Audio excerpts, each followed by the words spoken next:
Hello, my name is Jeff Bain. I'm an ag technician for AgPro of Ohio, located at the Hillsboro, Ohio store. Today we're going to talk to you about the 2022 planter clinic and items that we are going to discuss and cover during this planter clinic. We're going to start with planter generation, power generation for the planters, the electric drive planters. From there we will move back to folding and unfolding your planters through the Gen 4 4640 displays. From there, we'll move back to talking about the row units, different parts of the row unit that pertains to this planter we'll be discussing. And then from there, we will go into breaking down the seed meters, the seed belts, and things like that we need to discuss. And then at the end, we will talk a little bit about mobile runoff that will help you be able to see your seed produced.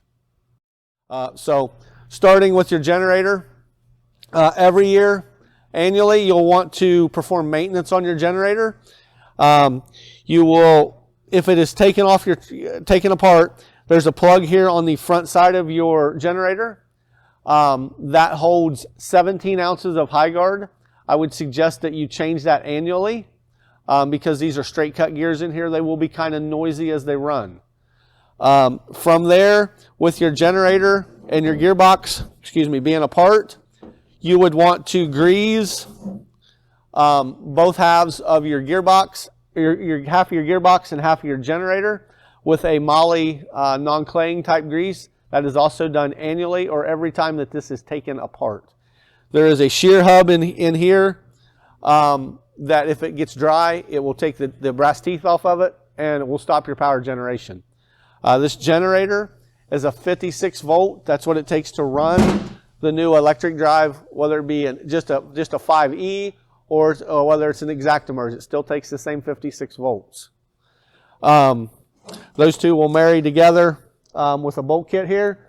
And then there is a wiring harness that comes from the front side next to your tractor of your gearbox.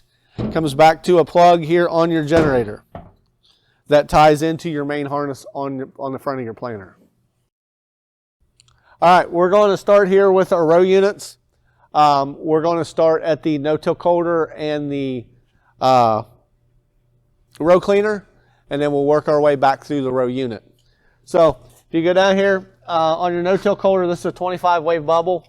On this no-till coulter, you need to make sure that your coulters are adjustable on the back side. With that being said, you need to keep your row cleaner a 1/4 inch above your Tru-V opener. As far as your row cleaners, you need to have those where they make ground contact, but you want them just light enough to push debris and trash out of your way.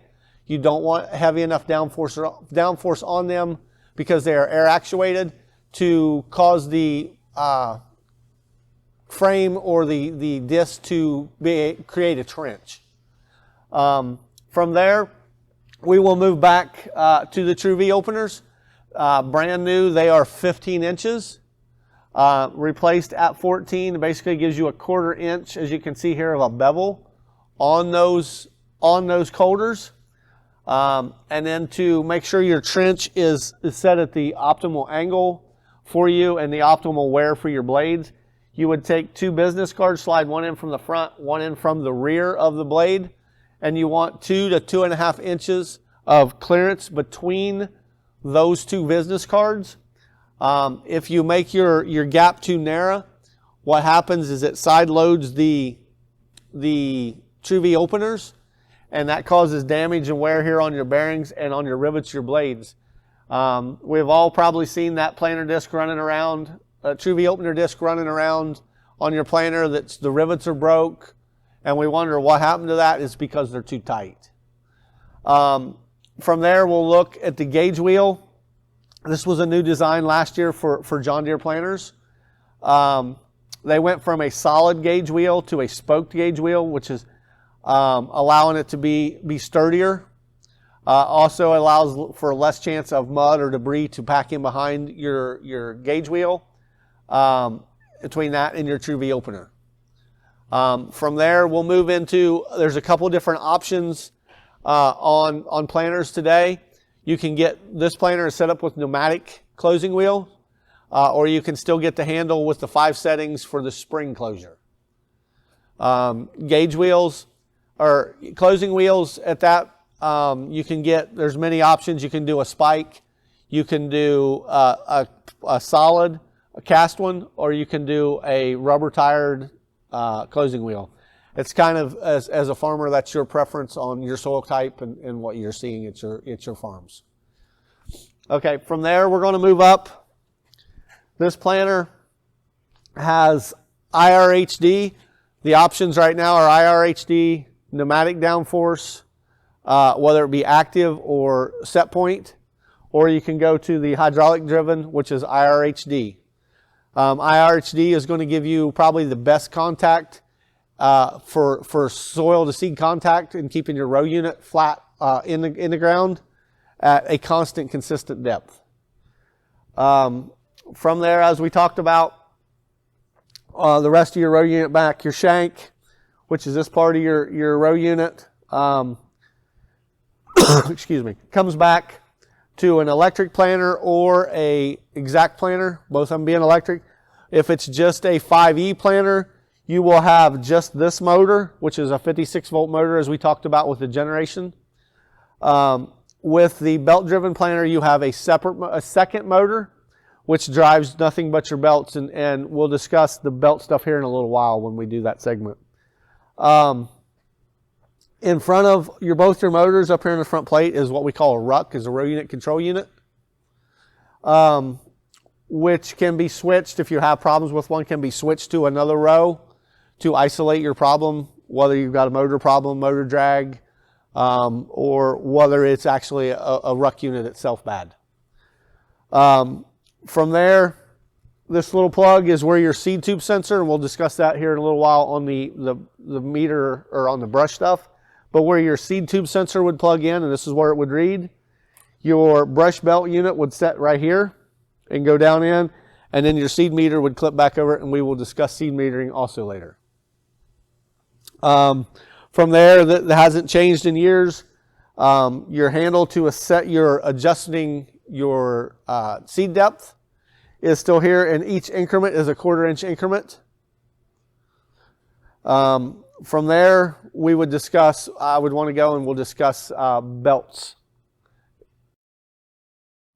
Okay, we're going to talk about our brush unit for an Exacta planter, different parts of it, and then this is a complete brush unit. I have laying here in front of us a brush unit that is taken apart that I will discuss the different parts of that meter. On this one, you have your housing, you have your drive for your brush that goes to your 56 volt motor. You have a tensioning and detensioning part for your planter, that when your planter is not in use, we highly recommend that you detension your belts. And then before you go to the field, pull them out and tension them. Arrow pointed down with the flow of the seed. On this, you'll have a seed sensor. We'll discuss later. A deal down here on the bottom to help to push the mud, to keep your belt from packing any mud or dirt onto it. So from there, we're going to go to a housing. This is the main part of your housing for your brush drive part of your planter. You have your rollers that your belt rides against. You have a guide to help keep the plastic from wearing. This is a replaceable guide that goes up here in the very corners. You have your seed tube sensor. If you'll notice, your seed tube sensor has a notch in it. Plug-in that we talked about earlier on the row unit is where it would plug in. When you go to put this in, it will only go in to your brush unit one way with the tab sticking up. Give me just a second here. We'll build this.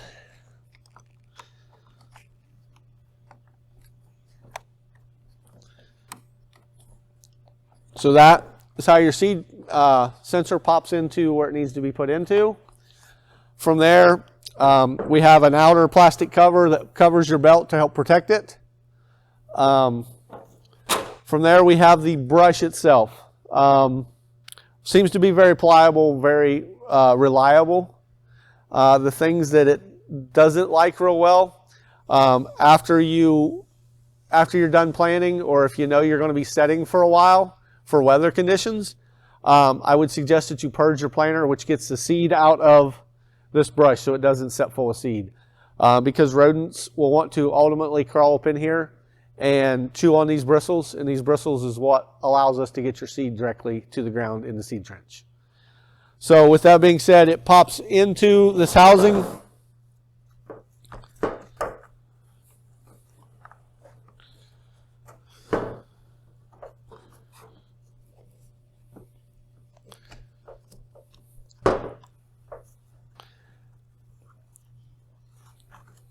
As such,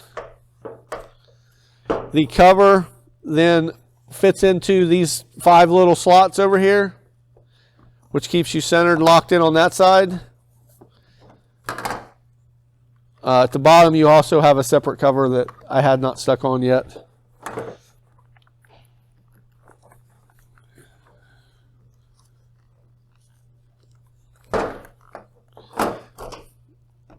Then your 5 slots there to hold that. This cover then snaps down in.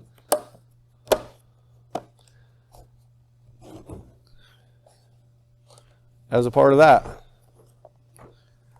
And then you have the same brush meter that we had. Once again, when we're done, before we go to the field, we would want to tension it. And make sure that our belt will turn pretty free and easy. As you can see, I can turn this. My belt turns free and easy with my fingers. Okay, that's what we have for the brush unit. All right, we're going to discuss seed meters or self-seed bowls, agitation strips, and how they would play into your planter today. Okay, first off, on your seed meter, you can tell that if you was a person that had a 1790, 1795 and older vacuum planter, the design of your seed meter has changed along with the design of your disc, and we'll discuss that here in a little bit. But before you had on your older style planters, on your 1790s, 95s, your hub, your locking mechanism, and your inner seal will all remain the same.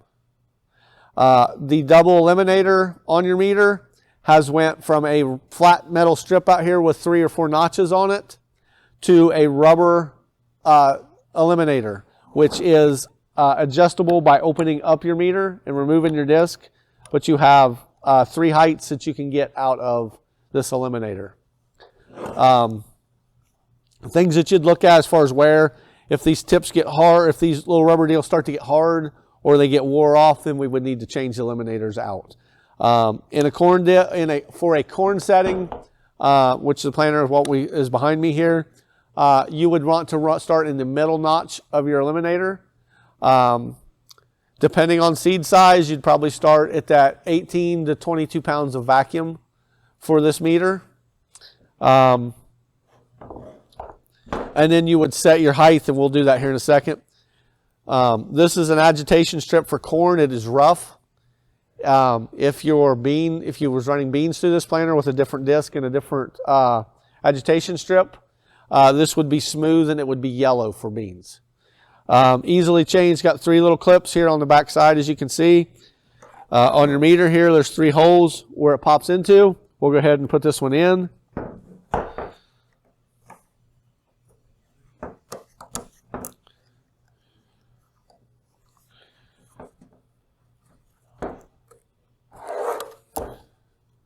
As you can see, it pops pretty much right into place where you want it. And pretty easy to change. From there, we would go to 32-hole corn disc. From there, on that 32 corn disc, when you adjust your hub height, which sets your hub or sets your bowl for your seed disc, as you can see, there's 3 wear strips here that are ceramic. Those 3 wear strips is what you check you gauge your wear off of as how tight you are to your meter. So we would take our bowl, snap onto our meter, click it in there, and see whether we could roll it or not. As you can see, this one rolls pretty tight. To me, that bowl is too tight. Granted, it's a brand new bowl, brand new planter, brand new wear parts, but to me, it's too tight. So with that being said, you take and you remove this clip on your hub, hold the back side, and you would turn it counterclockwise, as I recall, to get you more. There's a hole here.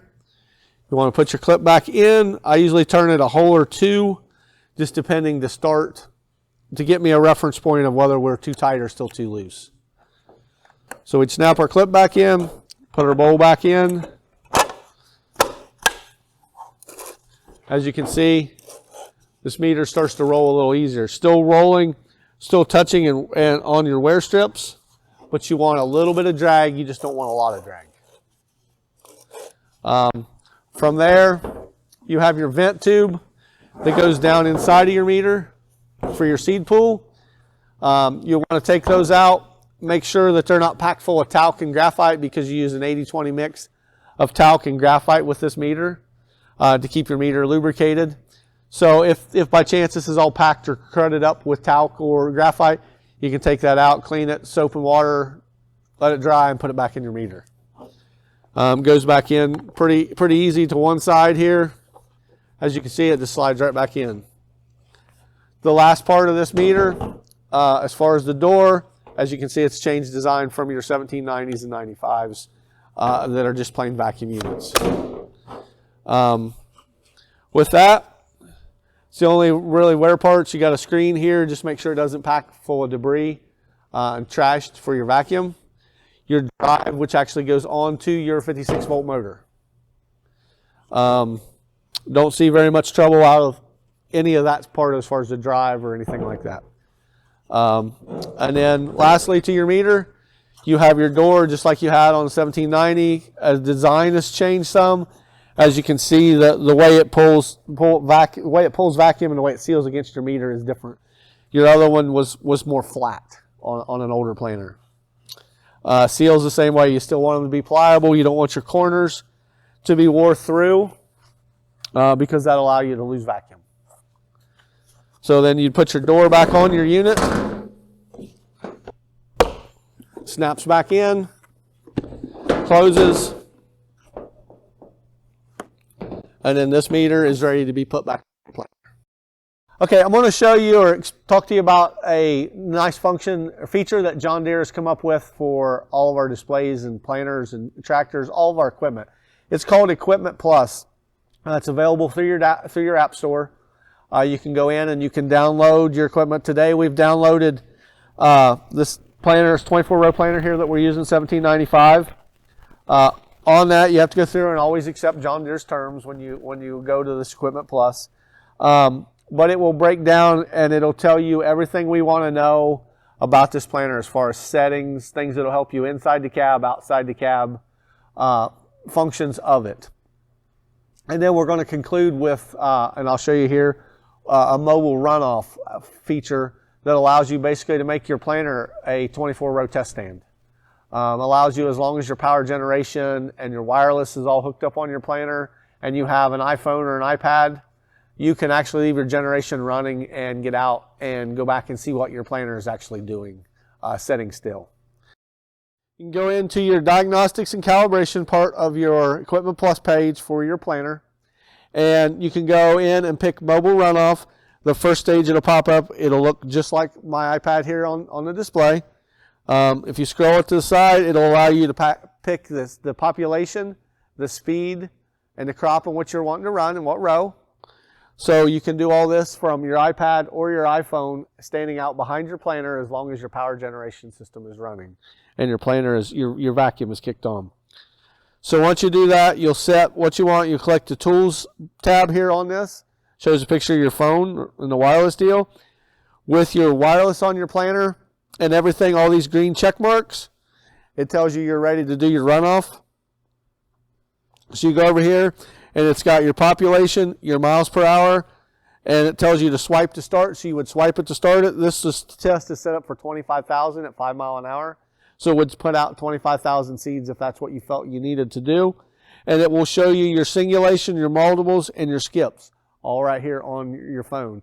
It saves you of guesswork of trying to decide whether that row is putting out or it isn't putting out to optimize your yields.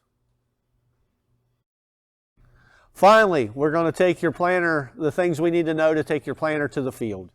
What we're going to have here, we're going to show you what your display is going to look like and to allow you to be able to fold and unfold your planter, because today's new planters have went to the fold box being part of the 4640 display. You'll no longer have a separate fold box on your electric planters over on the corner of your tractor. So what you would do is you come up here, and I'm just showing you on the Equipment Plus page here. Go to your frame control, would show you, this would be your normal planter screen that you would see. Down here at the bottom, you'll see it has frame control. You would touch that frame control, and it would pop up and it'd give you an option of what you wanted to control. Whether you wanted to let your wing wheels down, obviously to unfold your planter, you'd want to do that first. The second thing you'd want to do is you would want to go to your fold portion. You'd let your planter unfold. And then once you get it all unfolded, you go back on this display. It would show you what the plant mode would look like, and it would go back to a plant mode. From there, we would take, with your planter unfolded, in the field, this is a time we would want to fill your seed boxes. While we were filling your seed boxes, we would want to make sure that we mixed 80-20 talc in on electric drive or Exacta-Merge planters, not electric drive, just Exacts. From there, we would want to purge, set our planter down, purge all of our meters to make sure we get seed blown to all of our seed units. From there, there's on your display, you'll be able to rotate your meters. So you would rotate all your seed meters till you've seen seed coming out your belt onto the ground with your planter raised. From there, I believe we're ready to put our planter in the ground and talk on a few things that we discussed earlier that are very, very important. Is we need to make sure we put our planter down in plant position, pull up a couple hundred feet in the field, just like we were planning. And we would want to get out. We would want to stop the machine, get out, preferably have a level or use a level on your phone. Come back here with your planter unfolded to your tongue, and lay either your level or your level on your phone on here. And you would want this draft tube to be as close to being parallel or flat as you can, because that allows your seed meters and your row units to run parallel with the ground also, and not what we call either run. If your tongue is running downhill, it would put more pressure on your gauge or on your no-till holders and on your row cleaners, which in turn is going to make your closing wheels not want to be on the ground as firmly to close your seed trench as we need.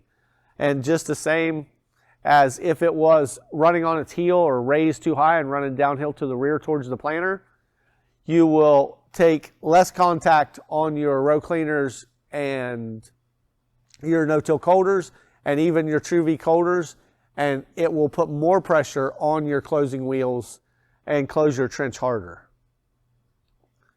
The only other thing that you would want to check while you was doing that is with this planter being IRHD, as we talked about, independent row hydraulic downforce.